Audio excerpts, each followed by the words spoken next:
So we are going to start our fourth module. Fourth module is a continuation, we can say, to that we have learned in module 3. Module 3 we dealt with union government or union executive and union judiciary and all. So here we are actually dealing with the state executive. So the module 3 was union executive, where we dealt with the various the organs of union government, like the executive, legislative and judiciary of union government. Here we will be dealing with the state executive. So we will be dealing with the state executive, the governor, the council of ministers, chief minister, advocate general, union territories. I think we have you will be knowing about all these things. I mean, who all are the different executives in our state. The executive actually includes governor, council of ministers, chief minister, advocate general. These are actually the members of executive of our state government or state executive, we can say. Then we will be dealing with the state legislature, its composition, qualification and disqualification of membership, then functions. Then finally, similar to that, Supreme Court in the case we will be dealing here with the state judiciary, the High Court, its jurisdiction and writs jurisdiction. So these are the contents of module 4. ഇത് നിങ്ങൾക്ക് union ഗവൺമെന്റിൽ പഠിച്ച അതേ pattern തന്നെയാണ് നമ്മൾ follow ചെയ്യുന്നത്. Somewhat same ആണെന്ന് തന്നെ പറയാം. I mean we can map all those things here also. നമുക്ക് യൂണിയൻ ഗവൺമെന്റിൽ we had president, so here we be having governor. Union ഗവൺമെന്റിൽ we had prime minister, the same here we be having chief minister. Union government we are having council of ministers. Here also we are having council of ministers. There we had what AG was, attorney general was there. And here we are having advocate general. Okay, ഇങ്ങനെ നമുക്ക് മാപ്പ് ചെയ്ത് പഠിക്കാൻ പറ്റുന്നതാണ് module 3 ഉം module 4 ഉം. Okay, we will move on to the topics. So the state executive actually will be following this diagram. We'll be having the governor as the head. Then we'll be having executive, that is council of ministers and the chief minister coming under the government's position. Then we'll be having legislature, that is legislative assembly and legislative council.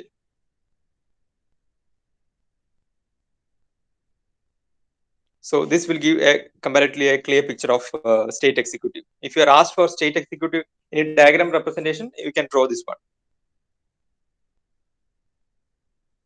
State government, namukku union government we had executive, legislature and judiciary. Similar to that, we'll be having executive, legislature and judiciary.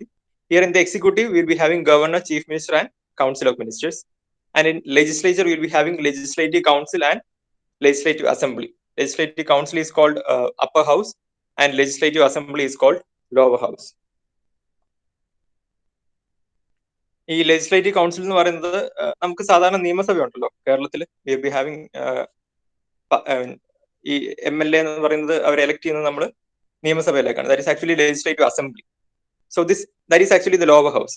Legislative council is a concept which is present only in 6 states. 6 സ്റ്റേറ്റ്സിൽ മാത്രമേ നമുക്ക് ഈ legislative council എന്ന് പറയുന്ന ഒരു upper house ഉള്ളൂ. We'll be having a set of, we'll be having 6 states in India who are following this concept of upper house. Upper house എന്ന് പറയുന്നത് കർണാടക, ബീഹാർ അങ്ങനെ കുറച്ച് സ്റ്റേറ്റ്സിൽ മാത്രമേ നമുക്ക് ലെജിസ്ലേറ്റീവ് കൗൺസിൽ എന്ന് പറയുന്ന ഒരു കൺസെപ്റ്റ് ഉള്ളൂ. Rest all of the places we'll be having the concept of legislative assembly, that is a lower house. Then judiciary case we'll be having high court, district courts and other courts under the state government. You can draw this figure. Yes, this will actually represent the entire module. നമ്മുടെ ഈ module full ന്റെ ഒരു representation ആണ് ഈ picture എന്ന് പറയുന്നത്.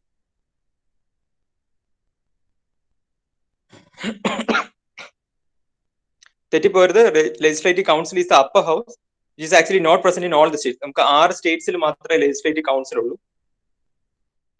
There are some disadvantages അല്ല, കുറച്ച് drawbacks എന്ന് പറയുന്ന കുറച്ച് കാര്യങ്ങളുണ്ട് legislative council, because there the direct election is not taking place.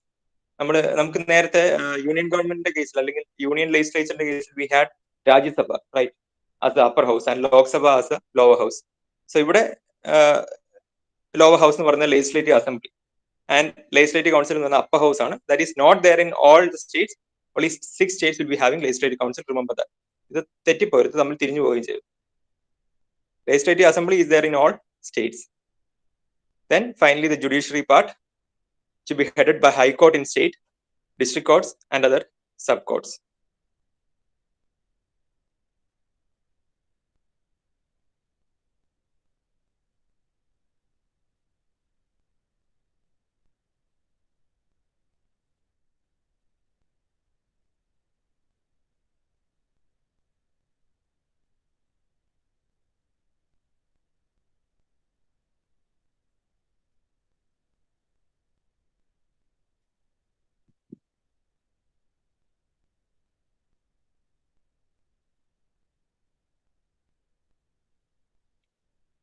Okay, moving on.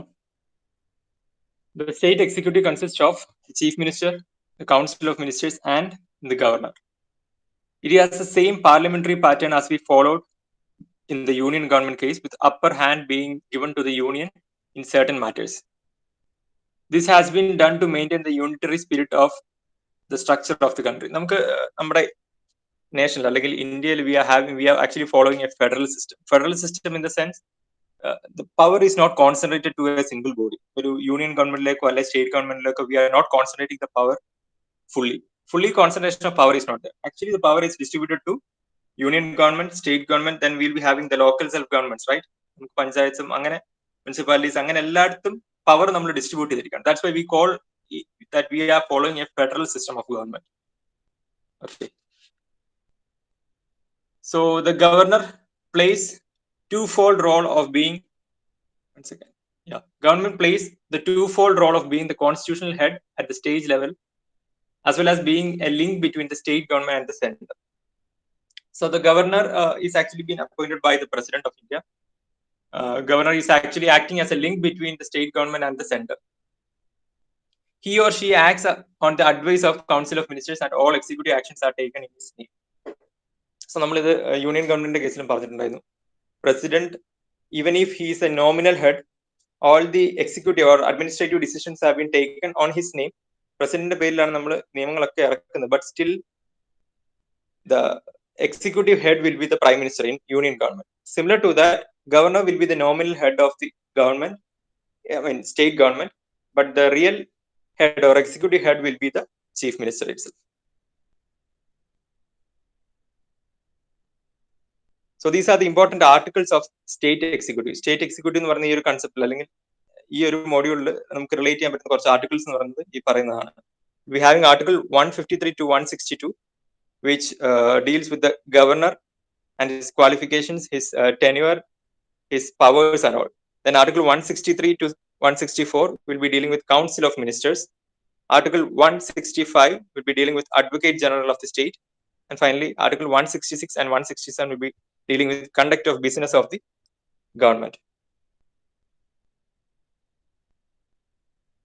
So this is how the articles have been distributed to the various sections of state executive.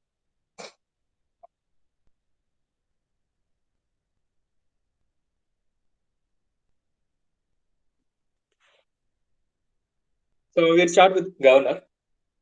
Article 153 of the Indian Constitution provides for every state to have a governor. Just like the president is the nominal head of the republic, the governor is the nominal head of a state. This means that he or she has the powers and functions similar to the president of India, but operates at the state level. You can say that both of them are having somewhat similar kind of powers and functions. When the president powers and functions are angle, you can easily write down the powers and functions of governor as well. But there will be some difference, but because the governor will be acting at the state level. Here, the real power lying in the hands of state chief minister and his council of ministers. Even though he is having, or the governor is enjoying all these powers and functions, the real power is lying in the hands of state chief minister and his council of ministers. The 7th Constitutional Amendment Act of 1956. Remember that 7th Constitutional Amendment of 1956 has added a provision under Article 153, which provides for the same person to act as the governor of two states simultaneously. So, the amendment that is actually the 7th Constitutional Amendment of 1956, which made a provision that the same person can act as the governor of 2 states simultaneously. 2 സ്റ്റേറ്റ്സിന്റെ ഗവർണറായിട്ട് ഒരാൾക്ക് തന്നെ act ചെയ്യാൻ പറ്റും. അങ്ങനെ ഒരു amendment കൊണ്ടുവന്നത് 1956 as part of 7th constitution amendment. So അങ്ങനെയുള്ള കേസിൽ the distribution of salary allowances and all will be taken by 2 states. അങ്ങനെയുള്ള കുറച്ച് കാര്യങ്ങൾ കൂടെ അതിനകത്ത് വരുന്നുണ്ട്, കണ്ടീഷൻസും കൂടെ വരുന്നുണ്ട്. Anyways, that provision is actually brought by the 7th constitutional amendment of 1956. You can remember that. Then the term of office of the governor is 5 years. Now, the appointment, tenure, and removal of a governor. Appointment of a governor is talked about under Article 155, and information regarding his tenure kalavadi, and removal are provided under Article 156. It states that the president appoints the governor by warrant under his hand and seal, that is bearing his seal and signature. So the president is actually the person who is appointing the governor. The governor shall hold office as long as he or she enjoys the pleasure of the president. The governor may resign his office by writing under his hand. It's a resignation. He can resign by writing a letter to the president.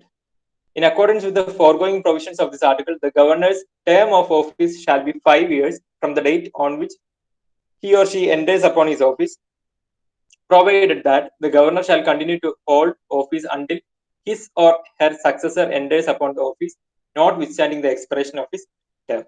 So, governor can be in his office for 5 years till the next person or his successor enters the office. Otherwise, governor can continue in his office. He's been appointed by the President of India. He can continue in his position as long as he enjoys the pleasure of the president. Then next question will be, what are the qualifications required to be, a governor? 2 qualifications to be fulfilled for a person to be appointed as a governor. One is that there is a mandatory provision for almost all the posts that we discussed so far. That is, he or she should be an Indian citizen. He or she should have completed 35 years of age. Then conditions of governor's office. Along with the above mentioned preliminary qualifications, there are a set of other criteria which need to be met. These are stated under Article 158.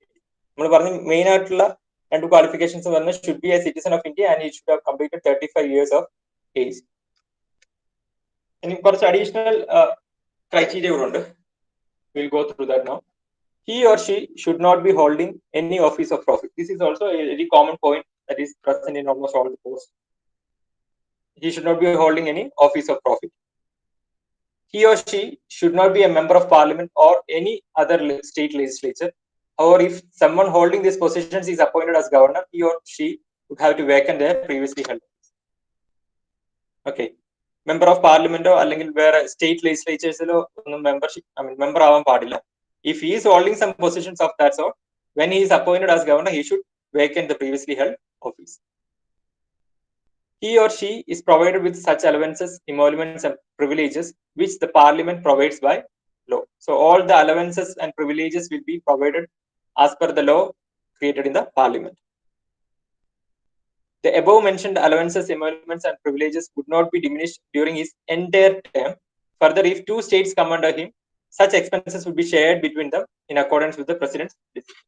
7th constitutional amendment, there is a provision that 2 states can have the same governor. So, angannulla case the expenses would be shared by the 2 states according to the president's decision. President's decision answers, president will be actually setting the amount, the allowances and all. He will be fixing that, and all those expenses would be shared between the 2 states for which the person is the governor.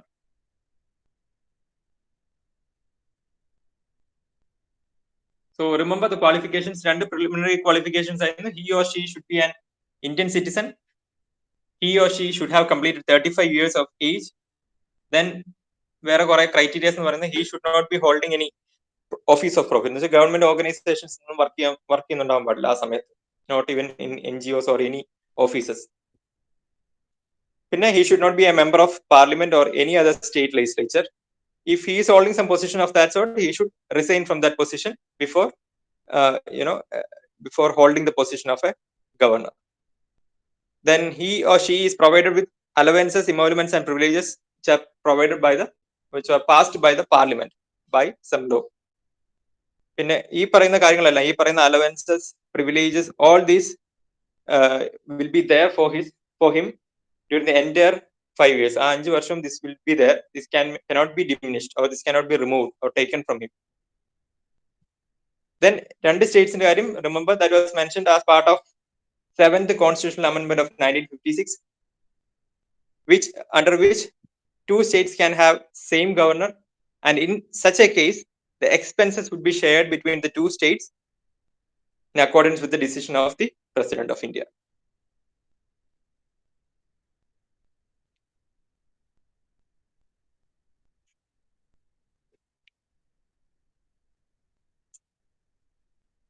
Moving on. Can the governor be dismissed arbitrarily?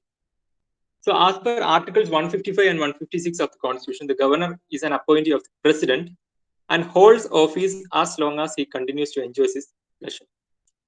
Article 74 states that President is bound to act upon the aid and advice of the Council of Ministers. Therefore, the President's decision to remove the governor in effect is actually the decision of the center. So ഇതെല്ലാം linked ആണ്. What is actually happening? We know that President is actually the person who is appointing the governor. നമുക്കിപ്പോൾ ഇതിനകത്ത് question എന്ന് പറയുന്നത്, can the governor B dismissed arbitrarily? നമുക്ക് ഗവർണറെ can we remove from his post arbitrarily? പ്രത്യേകിച്ച് reason ഒന്നും ഇല്ലാതെ can we remove? അതിനുള്ള ആൻസർ ആണ്, governor is actually appointed by the president.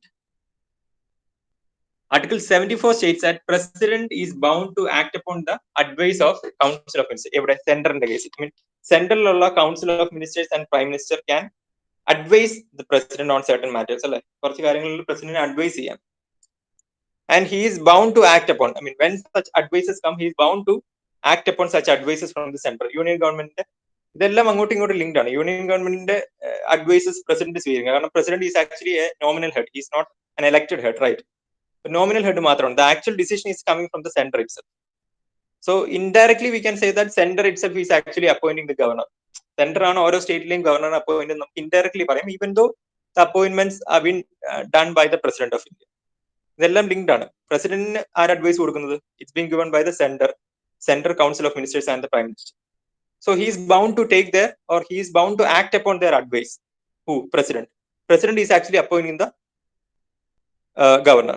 So the third point says that therefore the president's decision to remove the governor in effect is actually the decision from the center. So if the president decides to remove the governor, that is actually the decision of the center or union government. Even though the central government holds the power to remove the governor, they cannot do so arbitrarily and would have to prove the facts of the case and grounds for his or her removal. Indirectly we can say that union government can remove the governor from his position, but they cannot do it arbitrarily. വെറുതെ അങ്ങ് ചെയ്യാൻ പറ്റില്ല. They should have to, they would have to prove the facts of the case against him and grounds for his removal. On what basis the governor is to be removed, that is to be proved. Thus the governor cannot be removed simply because the union governor has lost confidence in him. Mere removal of governor is not possible. That's the crux of the slide. Governor നമുക്ക് വെറുതെ അങ്ങ് remove ചെയ്യാൻ പറ്റില്ല. നമുക്കെന്ന് വെച്ചാൽ central government. Indirectly we can say that central government is responsible for the appointment and removal of governor, but they won't be able to do that arbitrarily. ഒരു റീസണും ഇല്ലാതെ വെറുതെ ചെയ്യാൻ പറ്റില്ല. They should prove that is he is guilty in some case or something like that. Then only they can perform this operation with the help of president. സെന്ററിന് directly remove ചെയ്യാനും പറ്റില്ല. It can be done only through the president. എന്നാൽ centre pressure ചെയ്ത president ചെയ്യാതിരിക്കാനും പറ്റില്ല, because he is bound to act upon the decisions or advises receive from the centre. So that's actually the answer for this question. Can the governor be removed or dismissed arbitrarily? So we have seen the qualifications, some other criteria for being the governor. We have seen whether he will be removed from his position arbitrarily without any reasons. Now we'll see the powers of governor. The position, power and functions of governors are analogous to that of president. നമ്മൾ already പറഞ്ഞു കഴിഞ്ഞു. Powers, functions are all pretty much similar to that of president.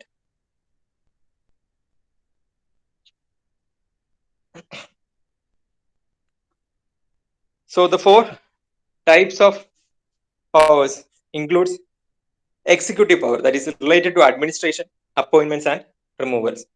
ഈ പറയുന്നത് ഗവർണറിന്റെ powers ആണ്. Then legislative power related to law making and the state legislature, that is state legislative assembly and legislative council. Then financial power.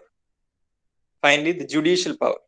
Certain other functions and powers are also there. There are powers additionally, but these are the main powers that have been enjoyed by the governor of a state. Executive power related to administration, appointments and removals. Then legislative power related to lawmaking and state legislature, that is the state legislative assembly and legislative council. Then financial power and the judicial power. First, we will see what is the executive power. What are the executive powers that have been enjoyed by the governor? Article 154, the executive powers have been vested to the governor and he can choose to exercise them either directly himself or indirectly through his council of ministers. As such, the governor makes the important appointments of the state, such as the chief minister and the council of ministers. So these appointments are done by governor. Chief minister and council of ministers have been appointed by the governor. Chairman and members of PSC, State Public Service Commission, State Election Commissioner, then Advocate General, Chief Justice of High Court, District Judges, and the Vice Chancellors of the universities.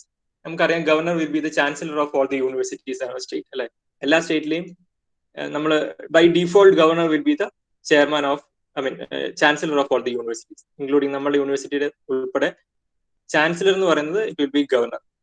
So he will be actually appointing the vice chancellors. Vice chancellors have been appointed by the governor.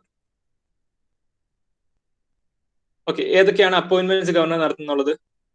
Can see that one is chief minister and council of ministers, chairman and members of PSC, that is State Public Service Commission.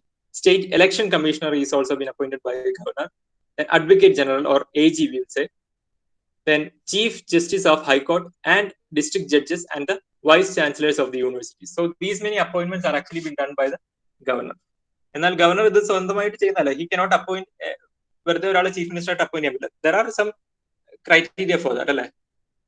ഏത് പാർട്ടിക്കാണോ കൂടുതൽ seats അല്ലെങ്കിൽ majority ആർക്കാണ് ആ political പാർട്ടിയുടെ ലീഡറിനെ ആയിരിക്കും governor choose ചെയ്യുക. Similar to that of president. അല്ല, പ്രസിഡന്റ് എങ്ങനെയാണ്? പ്രസിഡന്റ് ഒരാളെ വെറുതെ പ്രൈം മിനിസ്റ്റർ ആക്കാൻ പറ്റില്ല. The leader of the political party which has the majority seats in the legislative assembly or parliament.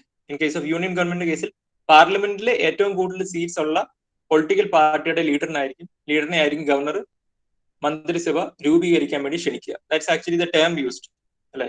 He'll be inviting the person who is the leader of, the leader of the party that holds the majority seats. He'll be inviting the person to form the government. So ആദ്യം chief minister വരും. അത് കഴിഞ്ഞിട്ട് according to his advice, അല്ലെങ്കിൽ chief മിനിസ്റ്ററിന്റെ nomination അനുസരിച്ച് we will be having the council of ministers also. Even though all these appointments are done by governor. ഒരു constitutional position ആണ്. All these positions are constitutional positions, but governor is somewhat having a nominal head position. So these are the appointments done. Then under Article 356, the governor can recommend the president for the imposition of state emergency, and during such emergency, he or she enjoys extensive executive powers as an agent of the president. So in certain situations, അല്ലെങ്കിൽ ഇപ്പം കുറച്ച് പ്രശ്നമായിട്ടുള്ള സിറ്റുവേഷൻസിൽ he can recommend the president for the imposition of state emergency. അടിയന്തരാവസ്ഥ പ്രഖ്യാപിക്കാൻ വേണ്ടി he can recommend the president. And during such emergency, he or she enjoys extensive executive powers as an agent of the president. President ഭരണം വരിക എന്ന് വെച്ചാൽ he will be there. Governor will be still there having his or enjoying his extensive executive powers even during the time of state emergency. അടിയന്തരാവസ്ഥ സമയത്തും governor will be having his powers or he will be enjoying his extensive executive powers as an agent of the president. So remember that article 356 ആണ് ഈ എമർജൻസിയുടെ case പറയുന്നത്. So the third point says that he or she runs the state administration by extending control over the subjects in the state list and deciding the policies and portfolios of various ministers. So the administration here means നമ്മൾ ആദ്യമേ പറഞ്ഞ executive power is actually dealing with the administrative power, Then appointments and removals. So administration means it will be to have a control of these subjects in the state list. We are having state list, union list and concurrent list. അങ്ങനെ 3 കാറ്റഗറിയിലാണ് നമ്മൾ matters divide ചെയ്തിരിക്കുന്നത്. ഏതൊക്കെ കാര്യങ്ങളിൽ ആർക്കൊക്കെ decide ചെയ്യാം അല്ലെങ്കിൽ decisions എടുക്കാം. Since we are having a federal system, we will be having decisions on കുറച്ച് കാര്യങ്ങളിൽ will be making decisions.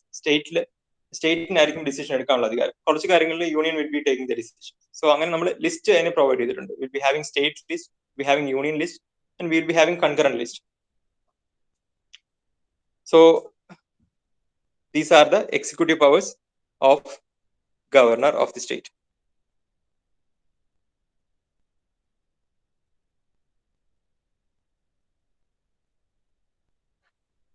Next we will be seeing the financial power. A money bill, Dhanakari bill, a money bill cannot be introduced in state legislature without prior approval of the governor. Governor approval എന്ന് വെച്ചാൽ governor need not be present in the legislative assembly. നിയമസഭയിൽ governor വന്ന് approve ചെയ്യണമെന്നല്ല. It will be presented only after getting the consent or approval from the governor. So a money bill will be introduced in the state legislature only with the prior approval of the governor. The state contingency fund is at his or her disposal, and he or she can make withdrawals out of it to meet the unforeseen expenditures. He or she makes sure that the annual state budget is discussed and put before the state legislature. So നമ്മൾ ലെജിസ്ലേച്ചറിൽ അല്ലെങ്കിൽ നിയമസഭയിൽ കൊണ്ടുവരുന്ന ഇങ്ങനത്തെ ധനകാര്യ bill, മണി bills ആയിക്കോട്ടെ അല്ലെങ്കിൽ budgets ആയിക്കോട്ടെ, all these will be having a prior approval from the governor. ഗവർണറിന്റെ ഒരു പ്രയർ അപ്രൂവൽ കിട്ടി കഴിഞ്ഞിട്ടായിരിക്കും നമ്മൾ ഈ കാര്യങ്ങളൊക്കെ പ്രസന്റ് ചെയ്യുക എവിടെ, നിയമസഭയിൽ. I mean these things in the sense, these are all the financial matters അല്ലെ. Budget is a financial matter, then money bill is a financial matter, then state contingency fund is a financial matter. So a governor will be having control over these matters. So that is actually the financial power. Then legislative power.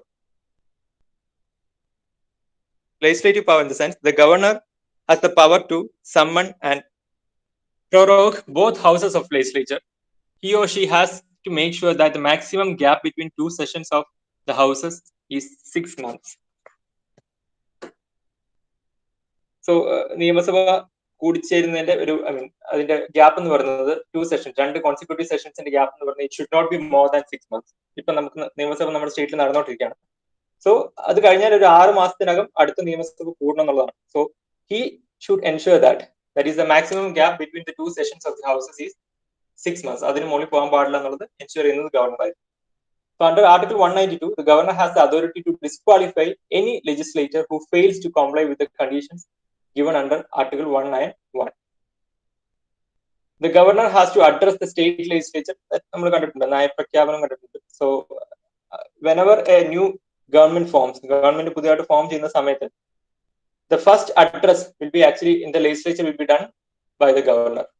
Governor ആയിരിക്കും ഒരു ഗവൺമെന്റിന്റെ നയപ്രഖ്യാപനം നടത്തുക. That is actually fixed by the chief minister and the council of ministers. ഇവരെല്ലാവരും ചേർന്നിട്ടാണ് ഈ നയം രൂപീകരിക്കുന്നത്. But that will be announced in the legislature at the beginning of the first session by the governor. So that's the third point. The governor has to address the state legislature at the beginning of the first session every year and after the state assembly elections. The governor can hold a bill and send it to the president for his consideration. Other than this, the governor can give assent to a bill or withhold it or send it back for reconsideration.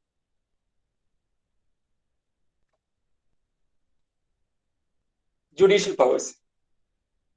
So let's see some of the judicial powers of governor. His recommendation is sought by the president before the appointment of high court judges. High court judges and appointment of his recommendation is actually sought by the president, because president is the one who will be appointing the high court judges. Then in consultation with the state high court, the governor makes appointments, postings and promotions of district judges. He also appoints the persons to judicial services with the consultation of the state high court and state PSC.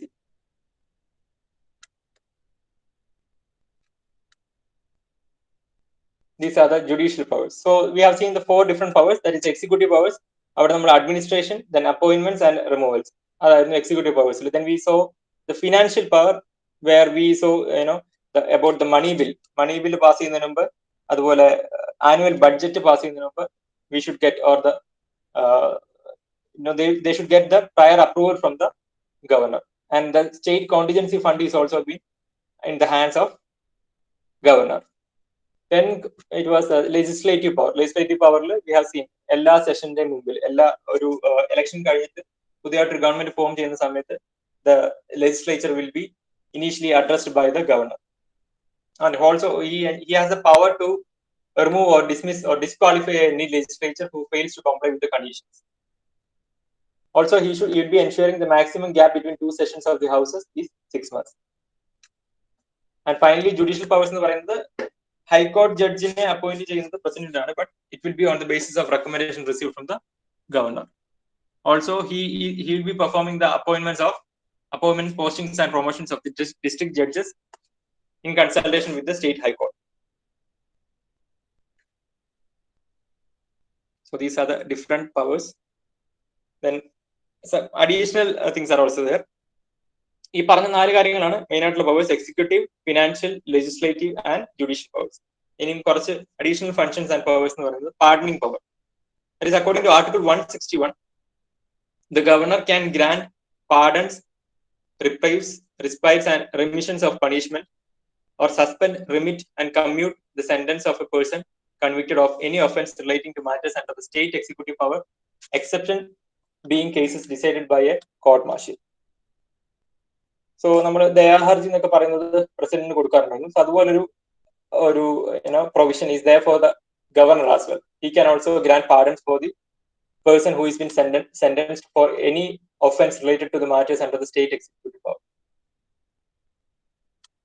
However, in cases where a death penalty has been granted, the governor cannot pardon it.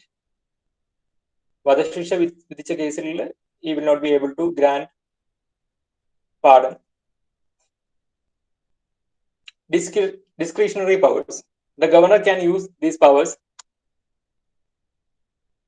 when no party gets a clear majority. The governor has discretion to choose a candidate for chief minister who will put together a majority coalition as soon as possible. ഇപ്പം നമ്മൾ election കഴിയുന്ന സമയത്ത് 2 party അല്ലെങ്കിൽ 2 അല്ല, ഒരു പാർട്ടിക്ക് majority ഇല്ല എങ്കിൽ governor will be calling a person and he will be chosen as the candidate for chief minister, and he will have to prove the majority in the legislature.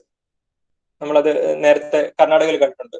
2018 എനിക്ക് തോന്നുന്നു. We had initially there was no majority for any parties. Single majority ഉണ്ടായിരുന്നില്ല. ആ സമയത്ത് governor will be calling a person and that particular person will have to prove his majority in the house. They can impose president's rule. They submit reports on their own to the president or on the direction of the president regarding the affairs of the state. They can withhold their assent to a bill and send it to the president for approval. During emergency rule, as per Article 353, the governor can override the advice of the Council of Ministers if specifically permitted by the president. These all are the discretionary powers. ഒരു പാർട്ടിക്ക് majority ഇല്ലാത്ത സമയത്ത് governor will be calling a person as chief minister and he will have to prove his majority in the house. Then governor can impose president's rule. He will be submitting reports on his own to the president or on direction received from the president. Then he can withhold his assent to a bill. A bill പാസ്സാക്കാതിരിക്കാൻ വെച്ചാൽ he will not be giving approval to a bill and he can send it to the president for approval. These are all rare cases. അങ്ങനെ എപ്പോഴും സംഭവിക്കുന്ന കേസുകളല്ല ഇത്. He can withhold. He cannot, reject that. He can withhold the assent to a bill and send it to the president for the approval. During emergency rule, the governor can override the advice of Council of Ministers if specifically permitted by the president. Can the governor sanction prosecution of ministers under Corruption Act? That was another question. That is actually another question. Whether he can initiate prosecution of ministers under Corruption Act. അഴിമതിയുടെ എന്തെങ്കിലും പേരിൽ can he prosecute the ministers? Council of Ministers ലുള്ള ഏതെങ്കിലും മിനിസ്റ്ററിനെതിരെ എന്തെങ്കിലും അഴിമതി ആരോപണം വരുവാണെങ്കിൽ can he prosecute them? So the governor can sanction for the prosecution of ministers, but the proof of the same needs to be satisfactory. there have been many cases where the governor has ordered a sanction for prosecution of a minister, sometimes with the advice of the Council of Ministers and at times on his own discretion. ഇങ്ങനത്തെ കുറെ കേസുകളൊക്കെ നമുക്ക് നമ്മുടെ സ്റ്റേറ്റിൽ മാത്രമല്ല വേറെയും സ്റ്റേറ്റ്സിൽ ഇങ്ങനത്തെ കുറെ കേസസ് ഉണ്ടായിട്ടുണ്ട് where the governor will be initiating the prosecution of a minister.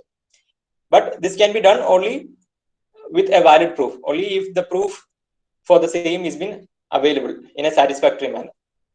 Sometimes this will be done on the basis of advice received from the council of ബാക്കി മിനിസ്ട്രിയിലുള്ള ബാക്കി മിനിസ്റ്റേഴ്സിന്റെ അഡ്വൈസ് കൊണ്ട് ചെയ്യാം, അല്ലെങ്കിൽ ഗവർണർക്ക് സ്വയമേവേ ചെയ്യാൻ പറ്റും. എന്താണ് ചെയ്യാൻ പറ്റുന്നത്? Prosecution of ministers according to as per the corruption act. So ഇതും ഒരു ഫംഗ്ഷനായിട്ട് നമുക്ക് പറയാം. സോ റിമെമ്പർ നമ്മൾ പറഞ്ഞിട്ടുള്ള പവേഴ്സ് 4 ബേസിക്. അഡീഷണലി വന്നത് pardoning powers, then description powers ആണ്, കുറച്ച് ഡിസ്ക്രിപ്ഷൻ പവേഴ്സ് ഉണ്ട് related to the ruling party and all. പിന്നുള്ളത് whether he can sanction prosecution of ministers. So അതും ഒരു അഡീഷണൽ പവർ ആണ്. നമ്മൾ നേരത്തെ പറഞ്ഞിട്ടുണ്ടായിരുന്നു 7th കോൺസ്റ്റിറ്റ്യൂഷണൽ അമെന്റ്മെന്റ്. സോ അതില് ഇതെല്ലാം നിങ്ങൾ നോക്കണ്ട, just need the basic points. അതില് 7th constitutional amendment you can see the basic changes that have been put forward. The first one is already been discussed. It allowed 2 different states to have the same governor. It provided for a maximum of 500 members directly elected from territorial constituencies in the states and a maximum of 20 members chosen from union territories to the Lok Sabha. Allowed a common high court for 2 or more states. The maximum strength of the legislative council of a state was raised from 1/4 to 1/3 of the strength of the legislative assembly of that state. So ഇതില് first point നമ്മൾ already പറഞ്ഞു. ഇത് നമുക്ക് സ്റ്റേറ്റ്സിൽ നിന്ന് maximum 500 members, എവിടേക്ക് ലോക്സഭയിലേക്ക് we can have a maximum of 500 members from the states, different states, and 20 members to be chosen from the union territories. That was another amendment. That was the second point. Third point is that നമ്മുടെ ഒരു governor തന്നെ 2 സ്റ്റേറ്റ്സിൽ ഉണ്ടാവും എന്ന് പറയുന്ന പോലെ തന്നെ we can have a common high court for 2 or more states. That was also an amendment.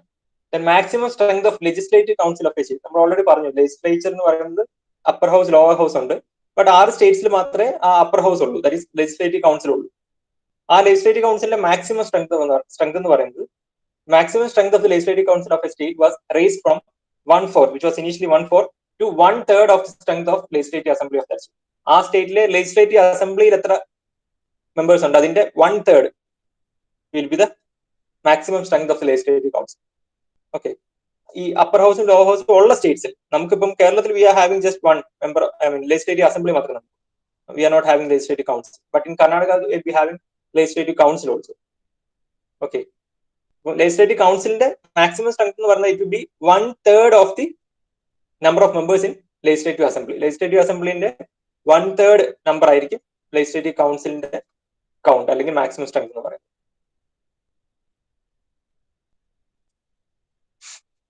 Okay, we will discuss the rest in the next class. You can mark your attendance.